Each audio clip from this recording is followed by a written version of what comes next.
freestyling. We haven't done a podcast for a little while. We've had a slight break while Carter's been snowboarding in Japan. Yeah, chucking big airs.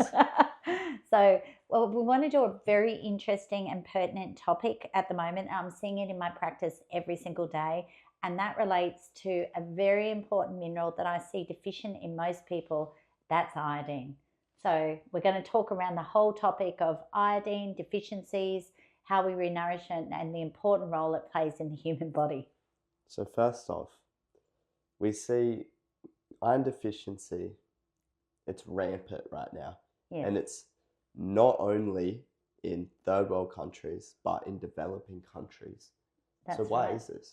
So iodine deficiency, so once again, when we look at a lot of mineral deficiencies, we're taking a counterpart that our soils and our food supplies are now highly depleted in certain minerals, right? So iodine is no different. So if we go back, let's go back to the 1960s, all that time ago. And we were thinking back in that time, they used to actually fortify breads with iodine, right? And so back then when they do that and they put it into foods, it basically, women wouldn't get any fibrocystic breasts or any of these kind of issues, and that was taken out of food. So they took iodine away, and we had to get it through our natural food sources, which primary food sources are things like seaweeds, crustaceans, and we can find it in certain types of foods, but it's highly soil dependent. The problem now is it's deficient in those. Like if we look at crustaceans, they're high in mercury and heavy metals. That blocks iodine, and then we never get it into the body. So a lot of it has to do with two factors. One, it's depleted in our foods because of heavy metals and other toxins within there. And number two, there's so many things that are depleting iodine within humans nowadays. Is there anything to do with like dairy changes too? Oh yeah, definitely. Yeah. So original dairy, what was original dairy was basically, it wasn't homogenized or pasteurized. Yeah. So if we look at a good example is raw milk, right, which we call bath milk, right, which is actually real milk, right? So if you look at real milk, and actually I brought you up on a lot of that straight from the cow, it's very rich in iodine because we're not homogenizing it or pasteurizing it. As soon as we expose it to those high heats, we actually kill a lot of the iodine within these dairy sources. Yeah, right. So that's one process that occurs with dairy. Is normal thyroid function enough? As in, like, you would get a test and you would be in the reference ranges, but you're still feeling some symptoms? Yeah, so definitely not enough. I've reiterated this countless times, and I tell my clients all the time that blood testing of thyroid hormones often only carries 15% of where you're at. So you could have subclinically, they go, oh, your TSH is great, T3 is great, T4 is great, but you're still tired, losing hair, got bowel problems, dry skin, all these kind of issues going on. So your thyroid's not right. So no, it's not an accurate way to actually measure it. Okay, what kind of symptoms would someone be dealing with if their iodine's not great, but it's not the worst either? Okay. But they want to really optimize their iodine levels. It really depends on the person and what else is going on in the body. I mean, it's very interesting to look at iodine because iodine itself helps to make chloride. What is chloride? It's a component of hydrochloric acid. Okay. So if we start from the base, I always talk about hydrochloric acid as the base of everything, your absorption, basically. So if your iodine is low, even if it's subclinically a little bit low, you're not going to make enough chloride, and you're missing half of the component to stomach acid. So straight away, you're not going to get absorption, right? That's one of the keys there. So it starts from there. The other things it can do is iodine, did you know, makes 64% of thyroid hormones, right? So if you're missing some iodine, you're not going to make 64% of your thyroid hormones, which will affect energy, the way you think, the way you process through the day, how you lose weight, everything. Your thyroid is everything, right? Yeah. So iodine deficiency, even slightly subclinically, can have an impact on so much. Why am I seeing it in every single person now? Well, it's not rocket science, like iodine also protects against radiation. Okay. Where's radiation? Wi-Fi's, computers, mobile phones. how many devices do we have now? And kids are exposed to this. I mean, their babysitter's an iPhone, from birth, basically. So straight away that's going into the thyroid, it's depleting their iodine. You look at water as well. So if you look at your showering in water, which have all these bromines, you basically got your heavy metals in there. What's iodine doing? They're competing with each other. So they won't get into the thyroid to make the active thyroid hormones. Okay. So environment, lifestyle, stress, what we're eating is all having an impact on most people having an iodine deficiency. Okay. So basically, to sum it up, we're using a lot of our iodine to protect us against radiation and such things. And we're not getting enough from our environment and natural food sources due to soil depletion, big dairy, yes, pasteurizing all our dairy. Yes, that's so right. So we're not getting enough, but we're also using a lot at the exact same time. It's so true. That's exactly right. So now more than ever, we should be prioritizing getting in iodine. That's right. Yes. How would you suggest someone to do that? Okay, there's a lot of different ways that you can actually do it. Some people want to take supplements. Other people want to purely get it through their foods. The thing I always say with iodine, I love to test iodine. I have a device here, an oligoscan, which does tissue mineral testing, and it shows me what we're lacking in iodine in the tissues. The other way you can measure it is urine testing, is another great way. So actually I've got 3 ways. Urine testing, which you can do a spot test or a 24-hour urine test. Third way is potassium iodide. So you can buy some potassium iodide, put it on your skin. Normally here, the soft part of the skin is the best. If you need iodine, it will suck it in quickly, right? So if you see that yellow disappear quick, you're iodine deficient. If it stays in your skin for 3 to 4 hours, your iodine is good. So the way you can start to give it to a person is if it sucks it in quick, do 1 or 2 drops, basically depending on what your iodine is per size, So for instance, 1 drop could be 250, 1 drop could be 1600, depending on how strong your iodine is, right? And then basically you'll start doing it and it won't disappear anymore. The same is with urine testing. You'll start to see your levels go back up into normal levels. So that's one way you can do it, right? There's certain foods which are rich in iodine. So a lot of people say, I don't want to supplement. I want to get it through foods. So first you would test. Yes. See how low you are. That's right. If you're extremely low, probably go food and supplement route. That's right. Yes. If you're low, nothing too absurd yet. Yes. You can just go food route. 100%. Do you want to take me through both of those parts? Okay, so if you were just to go if it wasn't too low and you want to use foods, and you don't mind eating things like seaweeds, so you look for things like wakame, arami, hijiki, dulse, some really good seaweeds. Make sure that they're radiation tested, right? And they come from very clean waters, right?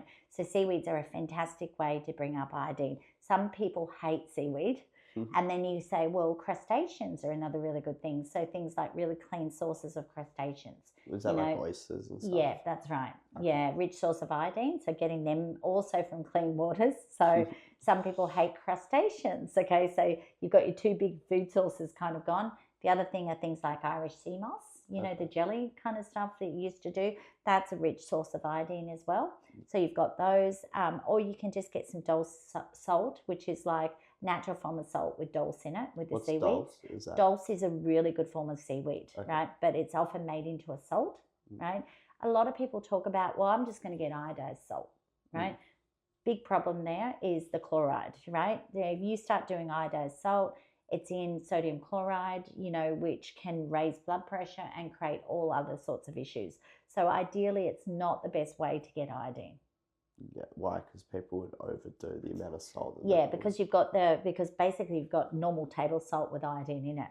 And if we look at normal table salt, which is the sodium chloride, it can create problems with sodium potassium pumps in the body, create high blood pressure, electrolyte imbalances, and all other sorts of issues. Okay, because they're not balancing their potassium and magnesium at the same time. Exactly. Yes. Yeah. So it's probably not your ideal way. So looking at these other ways to do it is a much safer way to do it. Yeah. Right. I actually use iodine in some of my formulas, like my breast nurture. has iodine in it. You know, some of my thyroid formulas definitely has iodine in there. I sometimes will use natural sources or just small amounts of iodine, so you're getting it daily because you're depleting it daily anyway. You know, so. What about any like meats? Does any meats have any significant amount of iodine? Not huge amounts, no. Okay. So more found in, like we said, seawater. What's the ocean? The ocean's rich in iodine. Why is it rich in iodine? Because we've got all these microalgae, you know, that are and algae that are abundant in iodine. So you'll always get it from those sources. Look at Japanese people; they never have an iodine deficiency. Yeah. It's a perfect example, and because of that, the women don't get fibrocystic breast lumps. They don't get thyroid issues. You know, they're very low in breast cancer. All skinny. Yeah, they're very skinny, great metabolisms because they've got so many seaweeds and crustaceans and ocean kind of thing within their diet. Yeah, interesting. Yeah, so it is interesting, you know, and they're not doing things like high amounts of goitrogens, you know, like, so they know how to cook things really beautifully. They'll steam things, so they won't do, for instance, green smoothies, you know, and throw in. First of all, what are goitrogens? Goitrogens are found in things like cabbage, broccoli, Brussels sprouts, cauliflower, a little bit in spinach, kale. And the problem with goitrogens, they can block iodine absorption. Yeah, but right? What are goitrogens? Are they like oxalates, like a plant defense that plants they have? Are. That's right. Yeah. So, and the problem is they can slow down your thyroid function because they're blocking your ability to absorb iodine, right? Yeah. So we'll go, oh, let's have a green smoothie, throw in some kale, which I was big on years ago, right? Yeah. And throw that in there. But you're not realizing that it can have this impact where you're not pulling iodine into your thyroid or even into your breast tissue, you know, which is super important because we know the importance of iodine for protecting the breasts. Yeah. So if you find out, you do the testing, you find out you're low. Yes. So some supplementation along with the food stuff. Yes. Find out you're moderately low, whatnot. Yes. Food stuff, we're prioritizing. Yes. Crustaceans. Yes. If you don't like that, seaweed. Does dry seaweed count? Yeah, it does. Yeah. Okay. Definitely. Seaweeds. What about raw milk and stuff like that? Yeah, you can get a bit. If you're not too low, yes, you can definitely get some iodine from raw milk. And if you like none of that, yes. Was it dulse salt? Dulse salt, yeah. Dulse salt? Yeah.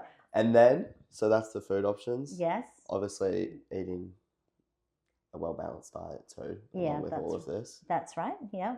And avoid goitrogens. Yeah, and avoid goitrogens, yeah. Which is a plant defensive mechanism. Yeah, that's in found broccoli, in cauliflower, Brussels sprouts, cabbage, and a little bit in things like kale and spinach as well. Can you prepare it properly so you can just have the good parts? You can break down a lot of the goitrogens when you steam these foods, so they should always be steamed. But what I was talking about is the problem is when we're throwing them raw into smoothies, because a lot of green smoothies will have things like broccoli or you know, like our kale and things like that in there, which, you know, I used to love too, but it's all about balance, right? So, I mean, if you don't have an underactive thyroid and you haven't got an iodine deficiency, a little bit of that kind of stuff is good, but certain foods need to be steamed or cooked to break down these inhibitors that stop you from absorbing the nutrients.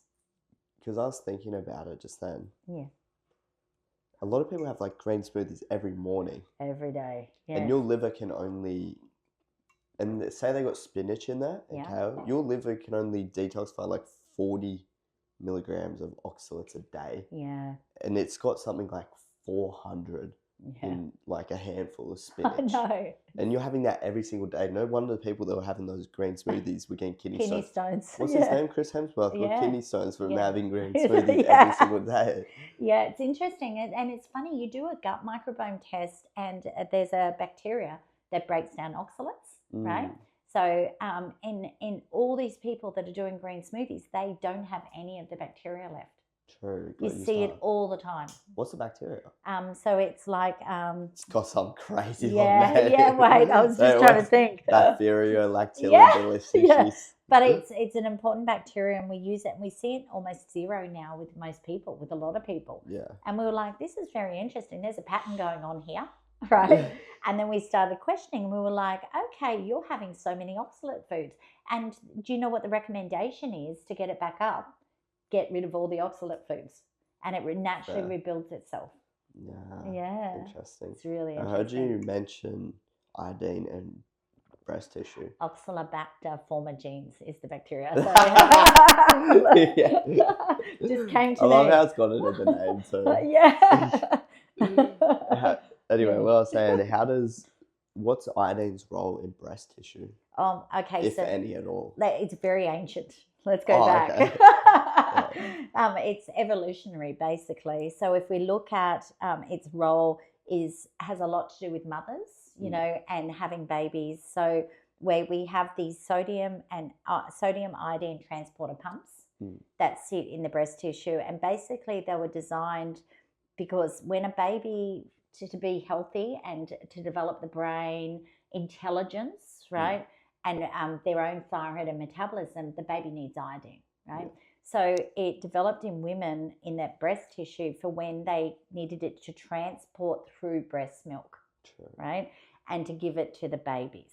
This is what. So for instance, if a baby doesn't get enough iodine, they lose intelligence, right? Like, so it sets up their intelligence from basically from pre-birth, you know.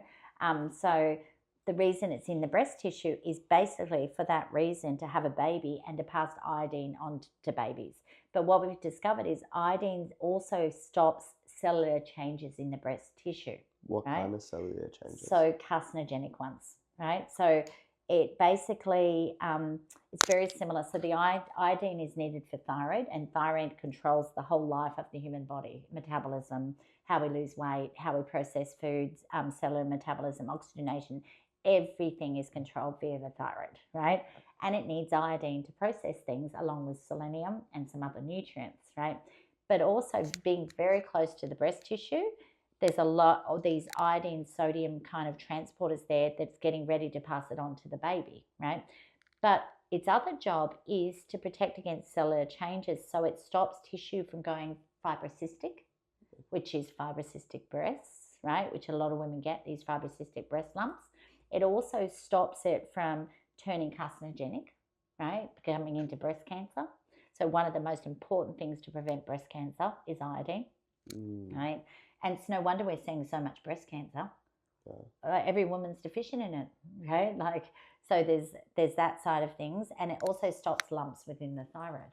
Okay. So nodules, you know, goiters, polyps in the thyroid, that's controlled, is needed iodine. A lot of people don't realize iodine's other job is to stop estrogen from turning into its poor form or dangerous form of estrogen, or more potent, which is estradiol, it's called, right?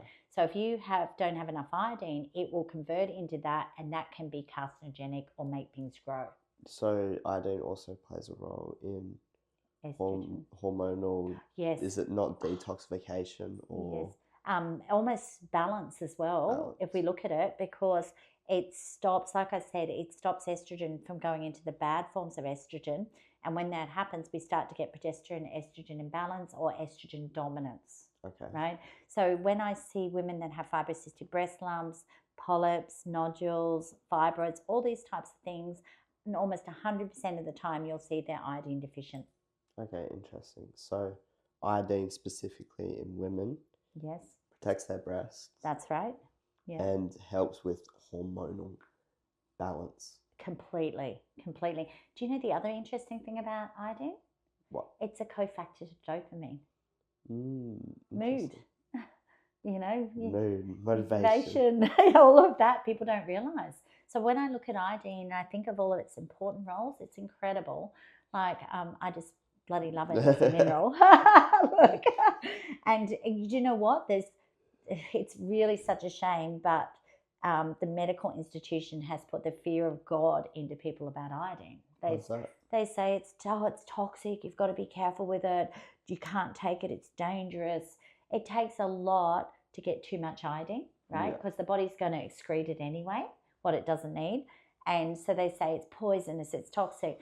I mean, if you're taking 50 milligrams every day over a long period of time, yes, it could become toxic. But look at it this way, is most people are deficient anyway. Yeah. right? And if you're monitoring it well, doing urine testing, seeing where your levels are and getting the right amounts, the power of iodine is unfathomable, Yeah. right? I've had people, they're deficient in iodine, I give it to them, within a week, they're like, oh, I can't believe my energy. Can't believe my brain, it's switched on again, you know, like, and all these things. And a lot of others are like, oh, my breast lumps are disappearing, you know, my thyroid nodules are shrinking. You know, there's so much power within such a beautiful little mineral.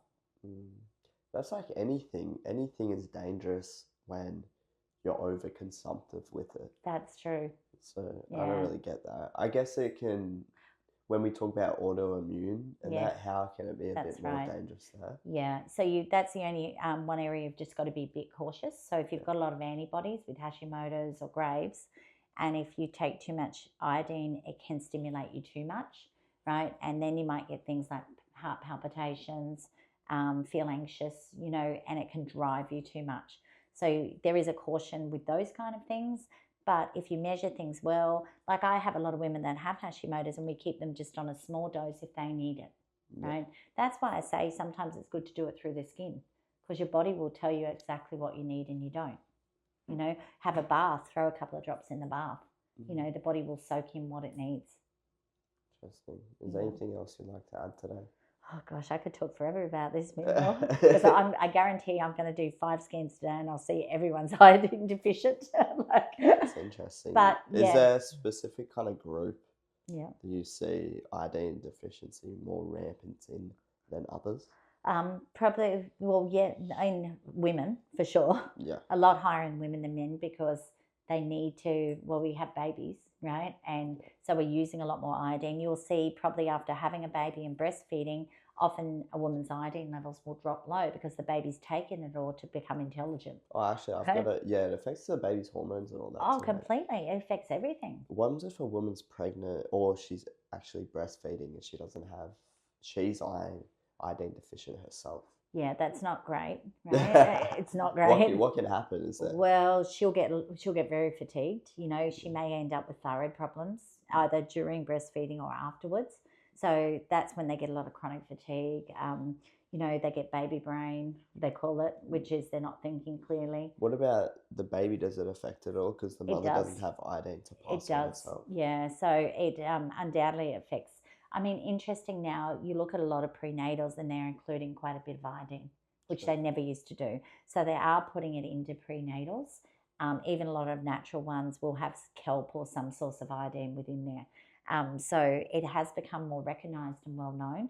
But yes, if the mum's deficient and the baby becomes deficient, it affects their intelligence, right? Interesting. It's all for the mental development. A lot of it is before and during pregnancy, but it's still, the reason it comes through breast milk is the baby needs it and they need it to develop their thyroid, right? So a lot of young children now, why are we seeing 7, 8-year-olds with thyroid problems? So many, right? Yeah. Because they're not having iodine pass through enough of it because of all these deficiencies. So you're seeing even in young, like I've seen some kids 12 years old with Hashimoto's, like unheard of years ago, but this is becoming more common. Underactive thyroids all the time, you know, at 8, 9 years of age. So why is that? It's because of this deficiency. You know, it's such a shame, because if you look years ago, they were a lot more onto it before pharmaceuticals started to rule the world, you know, and they had iodine and they fortified it in breads and other foods. So it was common through food. Yeah. They took it out and they saw a mass rise in all these problems, but they didn't care, right? Yeah. Because it kept that industry going beautifully, right? It's like, hate to say, but it's true. Yeah, so we have to look at this balanced. And, you know, if you're afraid of supplements, plenty of foods. You could change the way you eat, you know, start to add some of these foods in. There's so many great sources of it that you can find. Even when you were having the Irish sea moss, you know, in the jellies and things like that, they can be a really good source of iodine as well. Interesting. Yeah, so there's a lot of good food sources. But I would just say to people, be aware, because you've got Wi-Fi's everywhere. If you're not using protectors, radiation protectors, I mean, I have them on my phone and on my computers and through the clinic. But, you know, I still get iodine deficiencies because I'm on a computer daily, right, helping people. So I'm always topping it up through areas that I need.